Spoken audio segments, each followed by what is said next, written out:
Hello everyone, welcome back to my channel pure blood demon का next episode लेकर आई हूँ। प्लीज़ चैनल को सब्सक्राइब करना, लाइक करना, कमेंट करके बताना ये एफएफ कैसा लग रहा है आप सबको। तो पिछले एपिसोड में हमने देखा था, सभी को पता चल गया था कि कैसे यन लोहा क्रिएट हुआ है और यन लोहा को कौन हरा सकता है, यन लोहा को कौन ख़त्म कर सकता है। वो विंग है। विंग के लिए ये बात बहुत ज़्यादा शॉकिंग है क्योंकि उसने बचपन से लेकर आज तक कभी लड़ाई झगड़ा नहीं किया है, उसने कभी भी लड़ाई प्रैक्टिस नहीं किया है, वो एक कल्टीवेटर भी नहीं है, तो वो कैसे लड़ सकता है। लेकिन जब एंड में यन लोहा आया और वांगजी के ऊपर हमला किया तब विंग खुद को संभाल नहीं पाया और उसके पावर्स अनलॉक हो गए। विंग अब अपने अंदर शक्तियाँ फील कर पा रहा था। विंग यन लोहा पर हमला करता है और विंग के हमले से यन लोहा को तगड़ा झटका भी लगता है क्योंकि यन लोहा का शक्ति कम हो रहा था विंग के हमले से। अब आगे सभी लोग हैरानी से विंग को देख रहे थे क्योंकि विंग के अंदर का पावर सभी को महसूस हो रहा था। जो कल्टीवेटर, जो सैनिक जख्मी थे, उनका जो जख्म है वो भर रहा था, उनका जख्म एकदम ठीक हो रहा था। बाकी के जो कल्टीवेटर है जो अभी लो फील कर रहे थे, जिनके अंदर स्पिरिचुअल एनर्जी का कमी था, उन्हें अब अच्छा महसूस हो रहा था। विंग के पावर का ही ये कमाल था। यन लोहा ये सब कुछ देखता है और चिल्लाते हुए कहता है, नहीं, ऐसा नहीं हो सकता, तुम कुछ भी नहीं कर पाओगे, तुमसे ज़्यादा शक्तिशाली मैं हूँ। यह कहते हुए यन लोहा विंग के करीब आने लगता है। यन लोहा तुरंत विंग के आसपास एक बैरियर क्रिएट कर देता है, जिस बैरियर के अंदर बस विंग और यन लोहा थे, वो भी आसमान में। उस बैरियर के आसपास भी कोई जा नहीं पा रहा था। महागुरु बाओसन सरन और महागुरु लैन ई जैसे ही उस बैरियर को देखती है ना, वो उस बैरियर को तोड़ने की कोशिश करने लगती है। विंग बिल्कुल भी नहीं घबराया था यन लोहा के ऐसा कुछ करने पर। विंग के चेहरे का एक्सप्रेशन भी नहीं बदला था, विंग गुस्से में था। विंग ने एक बार फिर यन लोहा पर हमला किया, लेकिन इस बार यन लोहा सतर्क था, इसलिए वो विंग के हमले से बच गया था। यन लोहा विंग को बार बार चकमा दे रहा था। विंग जो कि यन लोहा को हराने की कोशिश तो कर रहा था, वो बार बार हमला कर रहा था, लेकिन वो बिल्कुल भी हरा नहीं पा रहा था। यन लोहा विंग के हर हमले से बच रहा था, विंग को चकमा दे रहा था। ये शक्तियाँ विंग के लिए बहुत नया है। विंग को नहीं पता कि कैसे सही से इसका इस्तेमाल किया जाए। दूसरी तरफ यन लोहा, उसे पता है कि कैसे अपने आप को प्रोटेक्ट किया जा सकता है, क्योंकि वो एक बस शक्ति है, वो एक बस ऐसा शक्ति है जिसे क्रिएट किया गया था नफरत से, लेकिन जिसने क्रिएट किया उसके मरने के बाद भी वो शक्ति अपने आप को अपना मालिक बनाकर इस कल्टीवेशन वर्ल्ड को अपने मुट्ठी में करने की कोशिश कर रहा है। तो उसके अंदर इतना तो पावर है, इतना समझ है, इसलिए यन लोहा विंग के हमले से तो बच रहा था, साथ ही में वो विंग को चोट भी पहुंचा रहा था।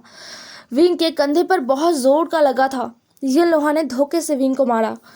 विंग को अपने चोट का गुस्सा नहीं है, लेकिन अब विंग के दिलो दिमाग में ये छा गया था कि यन लोहा को हराना है, कल्टीवेशन वर्ल्ड को यन लोहा से मुक्त करना है। इसी सोच के साथ यन लोहा से विंग लड़ रहा था, लेकिन वो कुछ भी नहीं कर पा रहा था। पल पल यन लोहा विंग के नज़रों से गायब हो रहा था और विंग को चोट पहुंचा रहा था। विंग के पूरे शरीर में चोटें लग रहा था। वांगजी जो अब अपने पूरे होश में आ चुका था, उसने अपने होश में आते ही विंग को ढूंढा, लेकिन विंग उसे कहीं नहीं दिखा। तब उसका नज़र आसमान में गया और उसने देखा कि बैरियर के अंदर यन लोहा और विंग है। विंग को बहुत ज़्यादा चोटें लग चुका है जो दिख रहा था। एक पल के लिए वांगजी को कुछ समझ ही नहीं आया। उसे जो चीज़ें यहाँ पर हो रहा है वो समझने में थोड़ा सा वक्त लगा। फिर वांगजी उठा और अपने बिचन में फ्लाई करके उस बैरियर के पास चला गया, जिससे अब सिर्फ महागुरु लैन ई और महागुरु बाओसन सरन नहीं, जियांग फैमिया, लैन कुरैन, जेवजुन, निये मिंजू, कुल प्रमुख जिन, कुल प्रमुख वैन, महारानी यू और बाकी के जो बड़े कल्टीवेटर्स थे ना, सभी मिलकर उस बैरियर को तोड़ने की कोशिश कर रहे थे, लेकिन वो बैरियर टूट ही नहीं रहा था। यन लोहा जितना ज़्यादा विंग को चोट पहुंचा रहा था, वो बैरियर उतना ज़्यादा शक्तिशाली हो रहा था। विंग जो अपने घुटनों पर आ गया था, उसके मुंह से भी बहुत ज़्यादा ब्लड निकल रहा था, लेकिन वो अभी भी यन लोहा से लड़ने की कोशिश कर रहा था। वांगजी के आंखों में आंसू थे। वांगजी जैसे तैसे बैरियर को तोड़ना चाह रहा था, लेकिन कुछ भी नहीं हो रहा था। उसे आज खुद पर बहुत ज़्यादा गुस्सा आ रहा था। उसे ऐसा लग रहा था कि उसके पास जितना पावर है ना, ये कुछ भी नहीं है। जो आज तक उसने लोगों से सुना है कि वो इस पूरे कल्टीवेशन वर्ल्ड का सबसे ताकतवर कल्टीवेटर है, ये सुनकर कहीं ना कहीं वांग जी को अच्छा लगता था। लेकिन अब वांग जी को ऐसा फील हो रहा था कि वो एक निकम्मा है, उसके अंदर बिल्कुल भी पावर नहीं है। वो अपने मेट को, वो अपने ओमेगा को बचा नहीं पा रहा है। अगर ऐसा चलता रहा तो वो विंग को खो देगा, वो ये अफोर्ड नहीं कर सकता है। इसलिए वांग जी अपना जी जान लगा रहा था। सिर्फ वांग जी नहीं, वहाँ पर जितने लोग थे ना, वो सभी अपना जी जान लगा रहे थे, लेकिन कुछ भी नहीं हो रहा था, कुछ भी नहीं हो रहा था। विंग जो गहरी गहरी सांसें ले रहा था, उसके नोज़ और माउथ से ब्लड निकल रहा था। विंग ने एक बार अपने आसपास के लोगों को देखा, जो सभी अपना जी जान लगा रहे थे उस बैरियर को तोड़ने के लिए। विंग ने वांग जी को देखा, वांग जी का वो हालत देखा। वांग जी उस बैरियर को तोड़ने की इतनी कोशिश कर रहा था, वांग जी की आंखों में आंसू थे। वांग जी कितना पेन में है, विंग को ऐसे देखकर विंग को वहीं से फील हो रहा था। ये लोहा अब हंसने लग गया था, इतने ज़ोर ज़ोर से कि शायद पूरा यिलिंग सुन पाएगा। इतने ज़ोर ज़ोर से ये लोहा हंस रहा था। विंग ने अपने नज़र उठाकर ये लोहा को देखा। फिर विंग एक गहरा सा ब्रेथ लेता है और अपने आंखों को बंद करता है। ये लोहा कहता है, तुम बच्चे हो, तुम्हें क्या लगा कि तुम्हारे पास कुछ शक्तियाँ आ जाएंगी तो तुम मुझे हरा सकते हो। और ये सभी लोग भी पागल है, सच में पागल है। अपने बचे कुचे दिनों को अपने परिवार वालों के साथ बिताना चाहिए था ना तुम सबको, लेकिन तुम सब देखो मेरे पीछे आ गए, मुझे मारने की कोशिश कर रहे थे। अब यहीं पर सब मरो, अब तुम लोग मरोगे। ये कहते हुए ये लोहा फिर से हंसने लग गया था। विंग ने अपने आँखों को बंद किया और अपने आप को महसूस करने लगा। अब जब विंग ने अपने आप को महसूस करना शुरू किया ना, तो विंग हैरान हो गया था, क्योंकि एक पल के लिए उसे ऐसा लगने लगा था कि आसपास कुछ भी नहीं है, बस वही अकेला है। ये लोहा नहीं है, उसके परिवार वाले नहीं हैं, बाकी सैनिक नहीं है, कुछ भी नहीं है आसपास। और ना ही वो दफन माउंटेन में है। यहाँ पर तो बस अंधेरा है और कुछ नहीं, बिल्कुल भी उजाला नहीं है। विंग जिसको समझ नहीं आ रहा था कि ये क्या हो रहा है, विंग जो दौड़ रहा था, वो नॉन स्टॉप दौड़ रहा था और इस अंधेरे से निकलने की कोशिश कर रहा था। बहुत देर दौड़ने के बाद आखिर में विंग को रोशनी दिखा। विंग उस रोशनी की तरफ गया, उस रोशनी को पकड़ने के लिए, लेकिन विंग जितना उस रोशनी की तरफ जा रहा था, वो रोशनी उतना दूर जा रहा था। विंग को समझ नहीं आ रहा कि ये क्या है। विंग तुरंत अपने आँखों को खोल लेता है और एक बार फिर वो उसी जगह पे था। ये लोहा उसके सामने था। उस बैरियर के अंदर विंग अपने घुटनों पर बैठा हुआ था और उस बैरियर को सारे लोग मिलकर तोड़ने की कोशिश कर रहे थे। विंग ने एक बार फिर सभी को देखा और फिर विंग जो अभी तक अपने घुटनों पर था, वो एकदम मेडिटेशन करते हैं ना जिस पोजीशन में बैठकर, उस पोजीशन में वो बैठ गया। उसने अपने आँखों को बंद किया और खुद को रिलैक्स किया। यन लोहा को समझ नहीं आया कि विंग क्या कर रहा है, इसीलिए यन लोहा हंसते हुए कहता है, क्या तुम अपने आखिरी वक्त में ऐसे मरना चाहते हो? कोई बात नहीं, तुम ऐसे ही रहो, मैं तुम्हें ऐसे ही बहुत ही शांति से मार दूंगा। ये कहते हुए यन लोहा अब विंग के करीब आने लग गया था। वांग जी जिसके आंखों से आंसू कंटिन्यू बहे जा रहे थे, सब कुछ खत्म होने लग गया था। वांग जी को एक पल के लिए ऐसा महसूस हुआ कि उसका दुनिया अब पूरा ख़त्म हो गया है, कुछ भी नहीं बचेगा, अब सब खत्म। अगर विंग को कुछ हो गया तो वो भी नहीं जी पाएगा। यह लोहा विंग के करीब आने लग गया था। बाउसन सरेन, महागुरु लैन, कांग्स सरेन, महारानी यू, क्लैन लीडर जियांग फैमिया, clan leader Jen, Ni Minju, इन सभी लोगों ने अपना जी जान लगा दिया था, लेकिन वो बैरियर नहीं टूट रहा था। अब सब खत्म होने के कगार पर था। ये लोहा विंग के करीब आ रहा था। ये लोहा के हाथ में एक तलवार था, जो तलवार उस सैनिक का था जिस सैनिक को ये लोहा ने अपने काबू में करके रखा था। ये लोहा विंग के करीब गया और कहा, अलविदा, तुम अकेले हो जो इस दुनिया में मेरे रास्ते का कांटा बन सकते थे, लेकिन अब अलविदा, ये दुनिया मेरा है, अब इस दुनिया को रूल मैं करूँगा। ये कहते हुए ये लोहा ने जैसे ही विंग के ऊपर उस तलवार से वार किया, वैसे ही ये लोहा हैरान हो गया क्योंकि तलवार विंग के शरीर को छू पाता उससे पहले ही तलवार को विंग ने पकड़ लिया था, वो भी अपने हाथों से, और विंग के हाथों में कुछ भी नहीं हुआ था। विंग के 2 उंगलियों के बीच वो तलवार फंसा हुआ था और यिनलुहा उस तलवार को निकाल नहीं पा रहा था। यिनलुहा हैरान हो गया था। विंग ने अपने हाथों से ही उस तलवार को यिनलुहा से छीन लिया और यिनलुहा को अपने हाथों से धक्का दिया। वो धक्का इतना ज़ोरदार था कि यिनलुहा अपने ही क्रिएट किए हुए बैरियर को तोड़कर बाहर निकल गया था और वो बैरियर टूट गया। यिनलुहा विंग के करीब आ पाता इससे पहले विंग खुद यिनलुहा के करीब गया और उस सैनिक जिसका बॉडी यिनलुहा ने पोजेस किया हुआ था, उस सैनिक का गला पकड़ लिया।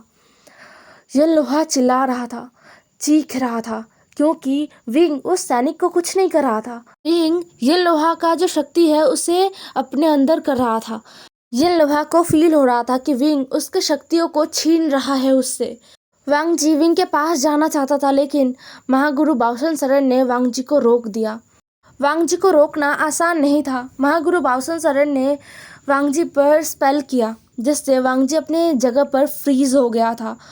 वो देख पा रहा था, समझ पा रहा था, सुन पा रहा था, लेकिन वो अपने आप को हिला नहीं पा रहा था। यिनलुहा तड़प रहा था बहुत ज़्यादा और उसके शरीर से काला धुआं निकल रहा था, जैसे कि उसके अंदर जितना भी बुराइयां है ना, वो सब बाहर निकल रहा था उस सैनिक के अंदर से।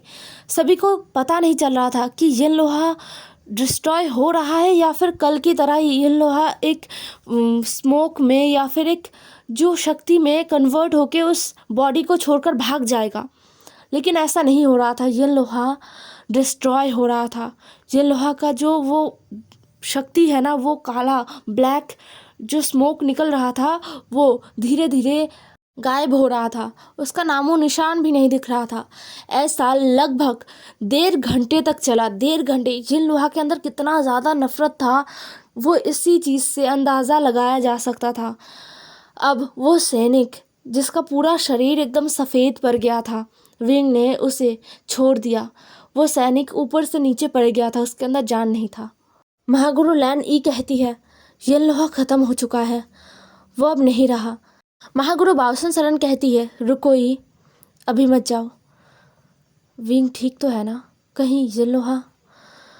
महागुरु के बातों को सुनकर महागुरु लैन ई कहती है, नहीं बाओसन, ऐसा कुछ नहीं है। विंग के अंदर अच्छाई है, उसके अंदर बुराई कभी नहीं आ सकता। विंग के अंदर कुछ तो हो रहा था। विंग अपने जगह में ही खड़ा था, एकदम शांत।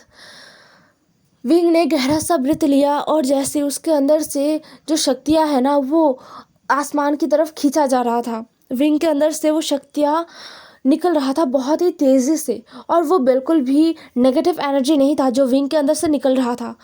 विंग के अंदर से वही एनर्जी निकल रहा था जो एनर्जी इमॉर्टल्स ने विंग को दिया था। अब कांग्स सरन कहती है, विंग का काम ख़त्म हुआ तो इन शक्तियों का भी कोई काम नहीं रहा। विंग ने जैसे ही अपने अंदर से पावर को रिलीज़ किया, वैसे ही विंग का पूरा शरीर एकदम ढीला पड़ गया था। उसे महसूस हो रहा था कि वो अपना होश खो रहा है। वो अपने आप को संभाल भी नहीं पा रहा था। वो जो अभी तक हवा में था, अचानक से एकदम ज़मीन की तरफ गिरने लग गया था। कोई कुछ समझ पाते उससे पहले ये हुआ था। वांग जी जो खुद को छुड़ाने की कोशिश बहुत देर से किए जा रहा था, लेकिन जैसे ही विंग को गिरते हुए देखा ना उसने, वो एक पल में खुद को छुड़ा लेता है। पता नहीं कहाँ से उसके अंदर इतना पावर आ जाता है कि उसने बाओसन सरन का स्पेल अपने ऊपर से हटा दिया था। हटाने के बाद वांग जी स्पीड से विंग की तरफ जाता है। उसका स्पीड कम पड़ रहा था, इसलिए वांग जी अपने बिचन के ऊपर से जंप कर देता है और विंग को पकड़ लेता है। विंग और वांग जी साथ में ज़मीन पर गिरे थे। वांग जी विंग को अपने ऊपर ले लेता है और वांग जी का पीठ ज़मीन पर लगा था। विंग को उसने चोट पहुंचने नहीं दिया। और ये चीज़ें इतना सडन हुआ ना, इतना ज़्यादा अचानक से हुआ और इतने स्पीडली हुआ कि किसी को कुछ समझ ही नहीं आया कि क्या किया जाए। इसलिए सब हैरानी से खड़े थे। कुछ देर लगा उनको ये महसूस होने में कि अब सब ठीक है, विंग भी सेफ है। महागुरु बाओसन सरन और महागुरु लैन ई जिन्होंने सब देखा तो सही, लेकिन उन्होंने कुछ किया नहीं, क्योंकि वांग जी खुद विंग को बचा सकता है। वांग जी के अंदर इतना पावर है कि वो अपने ओमेगा को प्रोटेक्ट कर सकता है। इसलिए महागुरु बाओसन सरन ने और महागुरु लैन ई ने कुछ भी नहीं किया था। अब महागुरु बाउसन सरन, महागुरु लैन ई और सभी जो अभी भी आसमान में अपने स्पिरिचुअल हथियार के थ्रू उड़ रहे थे वो सभी नीचे आए। नीचे आने के बाद तुरंत विंग और वांगजी के पास गए। महारानी यू विंग को गले से लगा लेती है। विंग जो कि अपने आधे होश में था, मतलब वो अपने आंखों को ठीक से खोल नहीं पा रहा था। लोग बात कर रहे थे, उसको सुनाई दे रहा था, लेकिन क्या बात कर रहे हैं ये क्लियरली उसे कुछ नहीं सुनाई दे रहा था और आंखों से भी वो सब धुंधला दिख रहा था उसको। वो अपनी बॉडी को मूव भी नहीं कर पा रहा था। महारानी यू की आंखों में आंसू थे और वो विंग को एकदम कस के गले से लगा लिया। कांग्से सरन भी विंग के पास आके बैठ गई थी। उन्होंने भी विंग का हाथ पकड़ लिया था। वांगजी को अंकल कुरैन उठाते हैं। वांगजी जो कि पेन में था, उसके बैक में दोबारा चोट लग गया था, लेकिन अभी वो इम्पॉर्टेंट नहीं है, अभी विंग इम्पॉर्टेंट है। इसलिए वांगजी ने विंग को पकड़ा। वैन किंग जल्दी से आई और वैन किंग ने विंग को चेक किया। वैन किंग अच्छे से विंग को चेक कर रही थी। कुछ देर चेक करने के बाद वैन किंग कहती है, राजकुमार लैन चिंता मत कीजिए, राजकुमार विंग ठीक है, वो बस बेहोश हुए हैं, उन्हें थोड़ा कमज़ोरी है और कुछ नहीं हुआ है। यह सुनकर सभी थोड़ा सा रिलैक्स होते हैं। विंग को वांगजी का जो खेमा है वहाँ पर सुला दिया जाता है। बहुत कुछ तबाह हो चुका था, बहुत सारे जगह को एकदम तबाह कर दिया था येन लोहा ने, तो उन जगह को फिर से रिपेयर किया जा रहा था। येन लोहा का कहर हमेशा हमेशा के लिए पूरे कल्टीवेशन वर्ल्ड से चला गया था। अभी भी बहुत सारे लोग अनबिलीवेबल रिएक्शन दे रहे थे जब उनको पता चल रहा था कि येन लोहा को हराया किसने है। किसी ने भी ये नहीं सोचा था कि विंग येन लोहा से लड़ पाएगा, या फिर विंग ही वही इंसान है जिसके बारे में भविष्यवाणी किया गया था। सबको हैरानी तो और भी ज़्यादा इस बात को सुनकर लग रहा था कि विंग एक ओमेगा है, एक ओमेगा ने येन लोहा को हराया है। और ये बात हैरान करने वाला था कल्टीवेशन वर्ल्ड के लिए, क्योंकि कल्टीवेशन वर्ल्ड में अभी भी लोगों का थिंकिंग कुछ ऐसा था कि ओमेगास बहुत कमज़ोर होते हैं। ओमेगास अगर कल्टीवेशन सीखने की कोशिश करे तो उनको ये कहा जाता है कि हाँ तुम लोग सीखो, बेसिक सीखो, ज़्यादा सीखने की क्या ज़रूरत है, तुम लड़ने थोड़ी जा रहे हो, अपने आप को प्रोटेक्ट करने के लिए जितना ज़रूरी है उतना ही सीखो। इसलिए जो बड़े लोग हैं, मतलब एकदम महाराज, क्लैन लीडर, इनके ओमेगास ही कल्टीवेशन सीख पाते हैं, और जो नॉर्मल ओमेगास है उनके लिए कल्टीवेशन बहुत ही बड़ा एक चीज़ है। खैर, पूरे कल्टीवेशन वर्ल्ड में ये बात फैल चुका था। हर किसी के मुंह में बस यही बात था कि एक ओमेगा ने येन लोहा को हराया है। वो ओमेगा महागुरु बाउसन सरन का ब्लड लाइन है और वो जियांग सेक्ट का अडॉप्टेड सन वी वुशान है और वी वुशान लैंड सेक्ट का फुरैन भी है। खैर, बातें तो चलती रहेंगे, लेकिन अब सभी क्लैन्स एक एक करके अपने अपने क्लैन वापस आ रहे थे। मतलब क्लैन लीडर जिन अपने क्लैन चले गए थे, क्लैन लीडर वन भी अपने क्लैन चले गए थे, क्योंकि उनके क्लैन में तो सबसे ज़्यादा तबाही हुआ था ना, वो सबसे करीब थे दफन माउंटेन से, तो वो जल्दी चले गए थे। अब क्लैन लीडर निये भी चले गए अपने क्लैन वापस। बाकी के क्लैन्स भी अपने अपने सैनिकों को लेकर वापस जाने की तैयारी कर रहे थे। विंग जो कि देख रहा था सारी तैयारी को, क्योंकि वो भी घर जाने वाला था, वो अपने लंजा के साथ वापस जाने वाला था। वो तो यहाँ पर आया था एक रात के लिए अपने लंजा से मिलने के लिए, लेकिन उसे क्या पता था कि लंजा उसके साथ वापस चला जाएगा, तो उसे बहुत ज़्यादा खुशी हो रहा था। वैन किंग जो कि अपने परिवार के साथ, मतलब अपना जो उसका गुट है उसके साथ वापस उसी गांव में जाने वाले थे। वो गांव तबाह हो चुका था, बट वैन किंग हिम्मत वाली थी, तो उसने कहा कि वो फिर से अपने गांव को एक बार फिर से बना सकती है।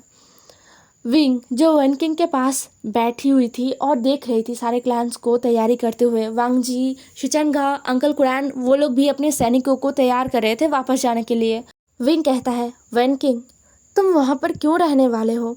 वो गांव फिर से तुम्हें बनाना पड़ेगा, फिर से ये सभी कितने मेहनत करेंगे, ये बिल्कुल भी अच्छा नहीं है। तुम मेरे साथ चलो ना, लैन क्लैन, वहाँ पर रहो। मैं अगर फादर को बोलूँगा तो वो तुम्हें ज़रूर रहने देंगे और तुम्हें परेशानी भी नहीं होगा, या फिर तुम जियांग क्लैन भी रह सकते हो। विंग के चेहरे पर एक बनी स्माइल था। वैन किंग ने विंग के हाथों पर अपना हाथ रखा और बोला, विंग मुझे पता है तुम दुख में हो, तुम्हारा मन बिल्कुल भी अच्छा नहीं है, लेकिन तुम हम सबको दुखी नहीं करना चाहते, इसीलिए तुम हंस रहे हो, है ना? विंग ने वैन किंग की तरफ देखा और उसका जो हंसी है वो एकदम डल हो गया। वैन किंग कहती है, मुझे पता है अपनों को अलविदा कहना कितना मुश्किल होता है, कितना ज़्यादा मुश्किल होता है। मैंने भी अपने फादर और मदर को अलविदा कहा था। मुझे पता है ये फीलिंग्स। विंग अपने आंसुओं को पोंछ रहा था। वो आंसू दिखाना नहीं चाहता था किसी को, लेकिन वो रोक भी नहीं पा रहा था। यहाँ से हमें थोड़ा सा फ्लैशबैक दिखाया जाता है, जहाँ पर विंग येन लोहा को ख़त्म कर देता है। विंग के अंदर से भी वो सारी शक्तियाँ चला गया था। विंग जब अपने होश में वापस आया, उसने अपने आसपास सभी को देखा, अपनी मदर को, अपने फादर को, सभी को, महागुरु बाओसन सरन, महागुरु लैन ई और अपनी मदर कांगसे सरन को भी विंग ने देखा। विंग बहुत खुश हो गया था। विंग उठकर बैठता है। माहौल थोड़ा शांत था। विंग को समझ नहीं आ रहा था कि क्या हो गया, कि येन लोहा वापस आ गया, लेकिन ऐसा कुछ नहीं था। अब महागुरु बाओसन सरन और कांगसे सरन ये दोनों विंग के करीब आते हैं और बैठते हैं। वांग जी और महारानी यू हट गए थे। महागुरु बाओसन सरन ने विंग के फोरहेड पर एक किस किया और फिर उन्होंने विंग का हाथ पकड़ लिया। कांगसे सरन ने विंग को गले से लगा लिया। विंग को समझ नहीं आ रहा था। विंग ने कहा, मदर, ग्रैंड मदर, क्या हुआ? क्या कुछ बुरा हुआ है? आप लोग उदास क्यों हो? अब महागुरु बाओसन सरन विंग के फेस को टच करते हुए कहते हैं, हम उदास नहीं हैं, हम बहुत खुश हैं, हम बहुत प्राउड फील कर रहे हैं तुम पर, बहुत ज़्यादा प्राउड फील कर रहे हैं। ये सुनकर कांगसे सरन भी अपना सर हाँ हाँ में हिलाने लगती है। विंग अपने मदर और ग्रैंड मदर के फेस पर एक उदासी देख सकता था। उसने पूछा, तो फिर आप दोनों इतना उदास क्यों हो? ये सुनकर कांगसे सरन के आंखों में आंसू छलक आए थे और महागुरु बाओसन सरन वो चुप हो गए थे। लेकिन वो चुप नहीं रह सकते हैं, उन्हें बोलना पड़ेगा, चाहे जितना भी मुश्किल क्यों ना हो। इसलिए महागुरु बाओसन सरन ने विंग के हाथों को कसके पकड़ा और बोला, विंग, हमारा काम ख़त्म हो गया है। हम तुम्हारी मदद करने के लिए यहाँ पर थे, लेकिन अब हमारा काम यहाँ से ख़त्म हो गया है, हमें जाना होगा। हम अब यहाँ पर नहीं रुक सकते हैं। विंग को एक पल के लिए समझ नहीं आया कि ये क्या कह रहे हैं। महागुरु लैन ई विंग के सर पर अपना हाथ रखते हैं और कहते हैं, विंग, हम तुम्हारे लिए यहाँ पर थे, तुम्हें प्रोटेक्ट करने के लिए, तुम्हें येन लोहा तक लाने के लिए। लेकिन अब हमारा काम ख़त्म हुआ, येन लोहा भी ख़त्म हो चुका है, कल्टीवेशन वर्ल्ड में दोबारा शांति आ चुका है। अब हमें वापस जाना होगा। हम सोल है विंग, हम जिंदा नहीं हैं। विंग ने कांगसे सरन को देखा और ग्रैनी को। एक पल के लिए विंग तो भूल ही चुका था इस बात को, इस रियलिटी को विंग भूल चुका था। विंग के आंखों में आंसू आ गए थे। विंग ने अपना हाथ अपने ग्रैनी से हटा लिया और बोला, आप लोग ऐसा क्यों करते हो? अगर आप लोगों को मेरी लाइफ में रहना ही नहीं है तो आए क्यों? और अगर रहना था तो हमेशा के लिए क्यों नहीं रह सकते आप लोग? कांगसे सरन ने अपने बेटे को देखा। कांगसे सरन ने विंग का हाथ पकड़ा। विंग ने अपने हाथों को अपनी मदर के हाथों से छुड़ा लिया। कांगसे सरन कहती है एक बार फिर विंग का हाथ पकड़ते हुए, मेरा विंग बहुत स्ट्रांग है, बहुत ज़्यादा। मुझे पता है वो अपना ध्यान रख लेगा और मैं वादा करता हूँ, मैं कहीं भी रहूँ, मैं हमेशा हमेशा तुम्हें देखता रहूँगा। लेकिन अब हम सभी को जाना होगा, हमारा समय हो चुका है। विंग समझ पा रहा था, विंग बच्चा नहीं है, वो समझ पा रहा था कि सिचुएशन कैसा है। विंग चाहे तो भी अपने परिवार को, अपनी मदर को, अपने ग्रैंड मदर को रोक नहीं पाएगा। लेकिन होता है ना एक गुस्सा, एक नाराज़गी कि क्यों जा रहे हो, रहो ना मेरे पास, मुझे चाहिए आप दोनों। ये विंग कहना चाहता था लेकिन वो अब कह नहीं पाया। उसने अपनी मदर को, अपनी ग्रैंड मदर को गले लगा लिया। उन्होंने भी विंग को गले लगा लिया। महागुरु लैन ई आते हैं अंकल कुरैन के पास। वो कहते हैं, कुरैन, मैंने सोच समझकर विंग को सेफ रखने के लिए वांगजी के साथ विंग का मैरिज करवाया था। और उस वक्त मुझे लगा था कि विंग के लिए थोड़ा टफ होने वाला है, क्योंकि तुम स्ट्रिक्ट हो। तुम अपने नेफ्यू को भी बहुत ज़्यादा स्ट्रिक्टली बड़ा किया है, अपने दोनों नेफ्यूज़ को। तो मुझे लगा था विंग के लिए भी ये टफ होने वाला था। मैंने एक्सपेक्ट नहीं किया था कि तुम विंग के लिए इतना ज़्यादा अपने आप को चेंज करोगे। मैं खुश हूँ तुम्हारे इस चेंज से। इस बात को याद रखना, रूल्स और रेगुलेशन ज़िंदगी को संवारने के लिए है, ज़िंदगी को कैद करने के लिए नहीं है। ज़िंदगी को जीना चाहिए अपनी तरीके से। मास्टर कुरैन ने अपना सर हाँ में हिला दिया था। फिर महागुरु लैन आती है वांगजी के सामने और शिचनगा के सामने। उन्होंने वांगजी की तरफ देखा और शिचनगा की तरफ। शिचनगा और वांगजी दोनों ही महागुरु के सामने बो करते हैं। महागुरु लैन ई वांगजी के हाथ को पकड़ते हैं और शिचनगा के हाथों को पकड़ते हैं और कहते हैं, वांगजी, शिचन, तुम्हारे मदर और फादर का डेथ वो बहुत ज़्यादा गहरा घाव है तुम दोनों के अंदर, और होना भी चाहिए क्योंकि वो नॉर्मल नहीं था। तुम्हारे फादर ने तुम्हारी मदर को कैद कर लिया, बंद रखा, और तुम्हारी मदर इस चीज़ को सहन नहीं कर पाई और वो चल बसी। लेकिन मैं एक चीज़ कहना चाहूँगा, अपने फादर से नफ़रत करना बंद करो। उनका प्यार प्योर था, वो तुम्हारे मदर से प्यार करते थे बहुत ज़्यादा, लेकिन सिचुएशन उनके खिलाफ चला गया। सिचुएशन ने उनका साथ नहीं दिया, उनकी किस्मत ने उनका साथ नहीं दिया। जैसे कि बाओशन सरेन के साथ हुआ था, वैसे ही तुम्हारे फादर और मदर के साथ भी हुआ था। वो दोनों एक दूसरे से बेशुमार प्यार तो करते थे, लेकिन सिचुएशन ने उनका साथ नहीं दिया, उनके किस्मत ने उनका साथ नहीं दिया, इसलिए उनका अंजाम इतना बुरा हुआ। प्यार हमेशा हमें खुशियाँ नहीं देता, प्यार दर्द भी देता है, बेशुमार दर्द। वांगजी के आंखों में आंसू आ गए थे। वांगजी ने अपने आंसुओं को साफ किया। शिचनगा भी इमोशनल हो गए थे। महागुरु लैन ई, महागुरु बाओशन सरेन और कांगसे सरेन सभी से मिलते हैं। कांगसे सरेन शुक्रिया कहते हैं जियांग फैमिया से और महारानी यू से। फिर वो तीनों इस दुनिया को छोड़कर चले गए। उसके बाद से 2 दिन बीत चुका था। फ्लैशबैक यहीं पर ख़त्म होता है। विंग ने अपने आंसुओं को पोंछा और बोला, चाहे मैं कितना ही दुखी क्यों ना हूँ, मैं मदर और ग्रैंड मदर को वापस नहीं ला सकता। उन्हें जाना ही होता, मैं उन्हें रोक भी नहीं पाता। ये नेचर का रूल है, हर किसी को मरना पड़ेगा एक दिन और जाना पड़ेगा इस दुनिया को छोड़कर।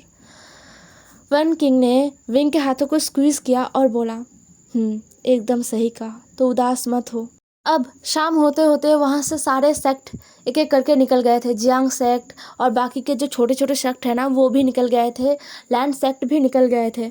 वंस अपने गांव में वापस चले गए, जहाँ पर सारे जो सेक्ट वाले हैं ना, उन्होंने बहुत सारा मदद कर दिया था, बट उन्हें अपने घरों को फिर से बनाना पड़ेगा, अभी भी बहुत काम है। वंस अपने कामों में लग गए थे।